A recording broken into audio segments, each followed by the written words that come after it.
We all want to be somebody, right? To matter, to make a difference in the world. If that's you, then buckle up. You are about to intersect with the change makers, the trailblazers, the unsung heroes that are making a difference day in and day out. You are about to step into something extraordinary, something that will reverberate far beyond this place. This is your chance to make a difference, to matter, to be somebody. Are you ready? A wave of extraordinary generosity is about to be unleashed down our streets and around the globe. Want to be a part of it? Good, because it takes a lot of people to change the world. And we're just crazy enough to think we can, but not without you. And you too. Actually, over 100,000 of us, united under one rallying cry. To give, to serve, and to love. So, welcome to the team. Welcome to the movement. Welcome to Be Rich.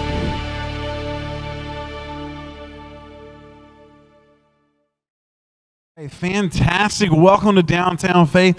My name is Jeremy Martin. I'm the lead pastor here at Downtown Faith, but this doesn't happen because of one person. It doesn't happen because of me. It happens because of volunteers and volunteer leaders and teams of people that are working hard to make these things happen. And last week was an amazing start to our Be Rich campaign. I want to start off by saying that I don't know if you saw the update that we posted, but we've already seen almost 20 people participating, which our goal is 100% participation at some level in the give portion of our Be Rich campaign. But we've already seen almost 20 people participate, which is about the number that we had last year.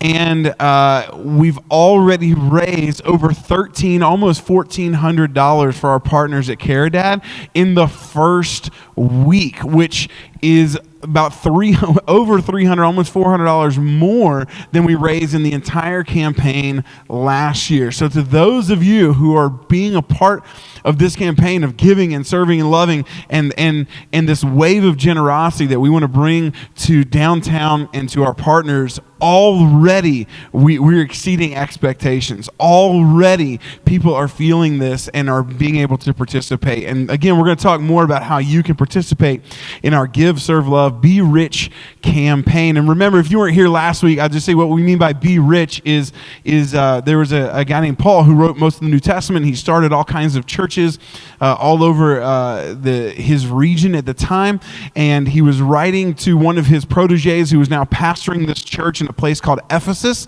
and he told him to command those who are rich to be rich in good deeds and in generosity.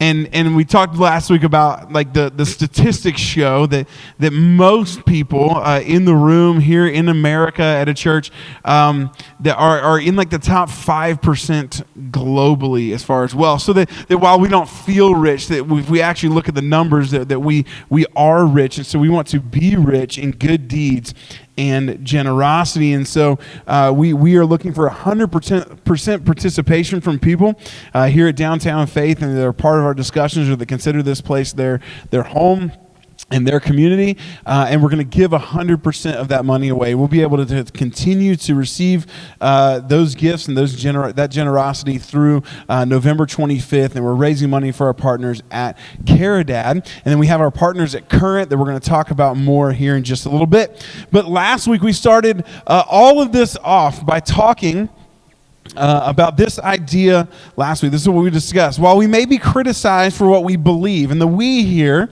was we were talking about those who consider themselves followers of Jesus or a part of the church or a church, okay? We may be criticized for what we believe. People may not always agree. And here at Downtown Faith, we welcome that. We're okay with that. We want people who do not necessarily disagree or who do not necessarily agree with what we believe to come and be at the tables with us, to be part of the discussion. We welcome that. We believe that it challenges us and it helps us grow as human beings and gives us an amazing opportunity to learn and to share what we do believe. But while we may be criticized for what we believe, we should be famous for our compassion and generosity. It was this idea of what if a church that says they follow Jesus in compassion in generosity? What if they were famous for it? What if it wasn't about, man, that church is against this or that church is against that, but it was about, look at what this church is all about. Look at what they get done for their community. Look at their level of compassion, generosity. It's one of the things we want to do here. We actually have that in our core values. We have a core value here of we want people to give generously. We want you to be intentional and strategic and generous with your finances and with your time and with your talents, because we believe it makes a difference in our world. We want you to love loudly. When we talk about compassion, we want to be known for our love here at Downtown Faith. And last week in our video, and we'll be sharing that link where you can catch up on that if you'd like to at some point, but we heard from the pastor of the churches who started this Be Rich campaign that we're being a part of. And he talked about Jesus and the compassion and generosity of Jesus. And so today, we're going to start here. Now, at Downtown Faith, what we say is when people ask me what kind of church we are, so this week I was gone at a training all week in San Francisco, and it was people from all over the world were there, Italy and Japan, and those are the people who I wanted to talk to the most, are people from all over the world. I love that. And their question was always like, what kind of church are you, right? And I never really know how to answer that, because I don't know what church baggage or history or tradition that they have. Like words have power, and so we all carry these meanings around with us. And so what I've learned over time to kind of narrow it down on is we're a church, we follow Jesus, and we help other people do the same. We try and keep it that simple. Whether that encapsulates the term Christian for some people, maybe not for others. It depends on how they want to do that. But we don't have a denomination or a tradition or a hierarchy of churches. We're just us, and we follow Jesus, and we want to help people do the same. We believe that Jesus was famous for his compassion and generosity. Most people don't have a problem with Jesus and his teachings on loving your neighbors. Matter of fact, most of us try and incorporate that into our lives and weave it into who we are. But there's really more to it. There's more to this whole Jesus thing. So today I'm really going to be talking to those who say they already follow Jesus. But if you don't follow Jesus, I'd love for you to listen in, because I think you're going to have a really great perspective when it comes to the discussion time, right? But I'm really kind of what I'm going to talk about really hits home for those who follow Jesus, and maybe you're not there yet, you're not sure about it, but you want to listen in, because I think you're going to be able to provide a great perspective in discussion. So, this is what was said about Jesus by one of his closest followers at the end of his life. He's writing to the people, to the churches about Jesus, and this is what he said. He says, "So the Word became human and made his home among us." Now, the word there is capitalized because it was this word logos, which was a Greek idea, and he was writing in the Greek and to people who would have understood that culturally. It was a very Greek idea of the spiritual expression. And so the reason that Jesus is referred to here as the Word is because he was saying he was the full expression of the thoughts, plans, actions, intentions, and feelings of God towards mankind. Right? So this word, this logos, he was the Word. I heard someone recently, they were talking about the Bible, and there was a discussion about the Bible itself, and some people refer to the Bible as the Word of God. And this pastor, I thought it was really great. He was like, we believe in an infallible, inerrant Word of God, and his name is Jesus, right? That Jesus was the full expression. This book is something that is different, and we don't want to elevate it over Jesus, that he is the full expression of God's thoughts, plans, feelings, actions, and intentions for mankind.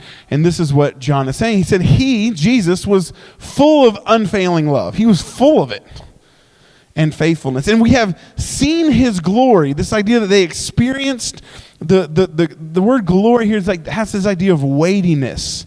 Like we experienced the importance of Jesus. And it was the same as the glory of the Father's one and only Son. John testified about him, different John, pretty common name, different John. This is John the Apostle. Some people call him Saint John. This is John the Baptist or John the Baptizer. He was going around as like saying, hey, this person's coming. The one we've been looking for is coming. And he was like a crazy lunatic as far as most people were concerned. But he had kind of a following, so the government really left him alone. It says John testified about him when he shouted to the crowds. He He was that kind of preacher, right? Someone is coming after me who is far greater than I am, for he existed long before me. From his abundance, we have all received one gracious blessing after another. This idea of when we were around Jesus, from out of him and who he was, we received things. This natural giving nature of Jesus. For the law was given through Moses. In that culture, the Hebrew people would have felt the weight. They understood the weight of the law. Law was given through Moses, but God's unfailing love and faithfulness, this whole other thing that transcends the law, came through Jesus Christ, or Jesus the Christ. Christ isn't Jesus' last name. This was a title, a position that he held. This has cosmological implications, universal implications of Jesus the Christ. No one has ever seen God, but the unique one, who is himself God, is near to the Father's heart. He has revealed God to us. So we see this. When people experienced Jesus, what it caused them to see or to experience was God. God the Father. And in the Jewish mindset, they referred to God as a father, not because God is a man, okay? We just understand that God is not man or woman, but they referred to God as Father because they viewed God as the source of life. And they also viewed men as the source of life in their context, that women held the life and they grew the life, but that the source of that life came from a man. And so this was why they referred to God as Father, just so we understand God's not a man or a woman, okay? There's attributes of both there. But when they saw Jesus, what they saw was God. Now, this leads us to this other thing that I think really matters. Paul, who I mentioned earlier, he was writing to a church at Corinth, and Corinth was it was a city probably of all the ancient cities mentioned in the Bible, was the one that was closest to Las Vegas, okay? It was like the place where you could find all the things that you wanted to do from all over the world, right? Like we have our own fake Paris, our own fake Italy's, our own fake all the other thing, right? And so there was kind of that person, and he's coaching them. This church had a lot of problems, so he's coaching them on some things, and he's talking to them about how interconnected that they are. And he says, this is kind of like the summary of what he says here. I think it's important. He says, all of you together are Christ's body. Again, Jesus the Christ. The huge, more further implications here. All of you together, talking about the people that are in the church, are Christ's body, and each of you is a part of it. And so what he's saying is this, like, Jesus is gone, okay? So his body, the experience of people, is you corporately, together. And most of us would say, yeah, if I tried to be Jesus on my own, I'm going to miss it, right? Because I don't have all the gifts, I don't have all the talents, the things that people need. I am not all of that in and of myself. But when we join up corporately, we become something different. So there's the church. And when people experience the church, they should experience Jesus. Now, how many of you, and you don't have to raise your hand, was this your experience in church? Right? Like you left and you're like, man, that was Jesus. Oh man, the way this community is in my neighborhood is Jesus. Oh man, the way that they love people is Jesus. Probably not. It's probably not most of our experiences. But the idea is, in its inception, like the goal is, when people experience the church, they experience Jesus. And whenever people experience the real Jesus, like John describes, they see God. So it's like there's all the people that corporately make up this church. All of us, our gifts, our talents, our abilities, men, women, all the races, all the things, right? All the things, this diverse group of people. And when you experience them collectively, what you get is Jesus, and then that points to God, which many would say is just everything else, right? But that's not often the case. And so part of this campaign is I want us to try and move the dial on that in our own lives individually, but also as a group. That when people experience Downtown Faith, it's not a group of perfect people. but it's a group of people who point them to Jesus. That their experience is something that is what Jesus describes it should be. Generosity and love and service. So, as we move forward in trying to give the experience of Jesus by following Jesus well, I want us to look at something that Jesus says about himself pretty clearly. So the disciples were his 12 disciples, like the guys, they were all hanging out and they were talking. We know there's some other people around because some other people kind of play into this story. But there's two brothers, James and John. They call them the sons of thunder because their dad's name meant thunder, which is like, I mean, if you're going to have like a tag team wrestling duo, the Sons of Thunder is pretty cool. Or maybe a metal band, like the Sons of Thunder. That would just be awesome. So super cool name. And they're there with their mom. And mom's being mom, she's trying to convince them, like, hey, whenever Jesus, and they had this mindset that Jesus was going to overthrow the Roman government and just be atop of this new government. And so she's like, hey, make sure you guys are like the closest to Jesus, like right hand, left hand man to Jesus when he takes over, and whenever they expected this full military takeover. It's not what Jesus was doing, right? So they missed the point altogether. So they come to Jesus and they're like, hey, when you establish your kingdom, can we be on the right hand and the left hand? He's like, you don't know what you're asking. Okay, and he explains this thing to them about what they're really asking, about this new kingdom that is different. They didn't understand it. But then, like you would expect, the rest of the disciples heard about what they requested of Jesus, and it says they became indignant, right? Like they became angry. How dare you guys try and vie for this position? We want that position, right? Like it was this whole thing. And so Jesus then goes into this teaching on leadership in the kingdom of God, in this place where God rules and reigns, and how leadership is actually flipped. He says like the people that you understand, they lord it over you, right? They use their position, their authority to make you do whatever they want to do. We talked last week about how they were in a slave culture, but that leadership involves something totally different. This is what he says. He says, but among you it will be different. That's how it is with them. Among you, we're going to do something different. Look what he says. Whoever wants to be a leader among you must be your servant. What? Doesn't leadership come with position and power and authority and fame and all the things that make you feel good as a person? Yeah, but that's them. We're doing this whole new thing where the leaders serve, where the people of power and influence and position serve. Now, which sounds to you like a better place to be a part of, to be a citizen of? The type of leadership you currently sit under, maybe at your job, in your country, in your community, or that kind of leadership where those with power and influence leverage their power and influence for those who need to be served. Whew, mind blown, right? It says, and whoever wants to be first among you must be the slave of everyone else. They understood slave culture. They lived in it, right? Oh, you want to be the leader? You want to be first? Be like that. He flips the script.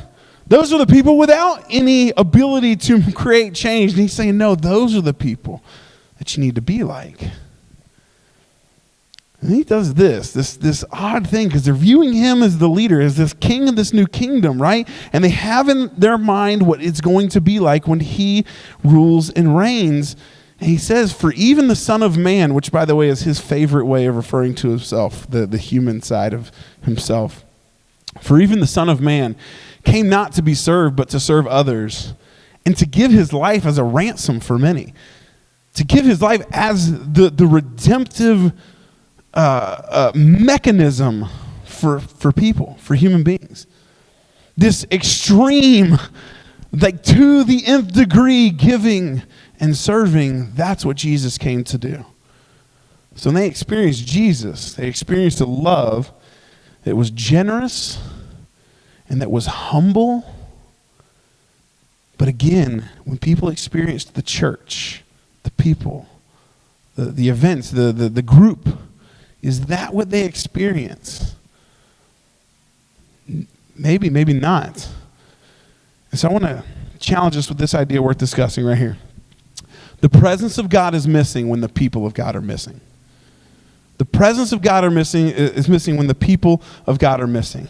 In our neighborhoods, in our communities, in our world, when the people of God are not showing up like Jesus, when this is missing, our world is missing something. What they're missing is the very presence of God.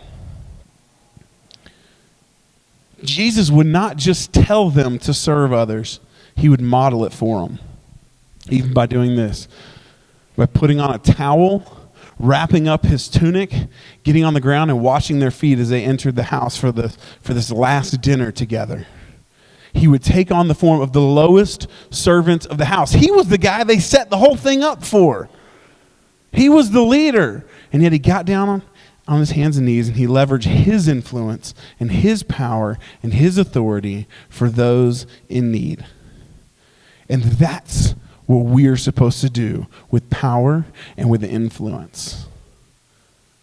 Because when the presence of God is missing, when the people of God are missing. So, I'm not talking about this big world-changing thing, right? Some of us want to be a part of that, right? Like we want to find that thing that's going to rock the whole world, and we want to make ourselves a part of that, and we want to, because with that comes all the things that we like to, or, some of the fame and some of the power and the influence and the authority. Here's what it is. You want to love and serve and give like Jesus. Here's what we do. We show up. You show up. Your presence matters. The whole you, like mentally, right? And physically and consistently and humbly showing up to your own life and to the people in your life and serving them. At your job, in your neighborhood, in your community, showing up at the laundromat, right? We're not going to ask some big thing of you, right? We just say this is an opportunity for us to show up for people, to be in the lives of our neighbors and to say, we love you. You matter. Whatever your life situation, we want to help you, but we want you to know first and foremost, you matter. You matter so much that I took 3 hours out of my day on a weekend to come be here with you. Our presence. When the church shows up, the people of God, when people of God show up, the presence of God is felt. The very essence of God is described as love. Imagine if the essence of our presence everywhere we went was love.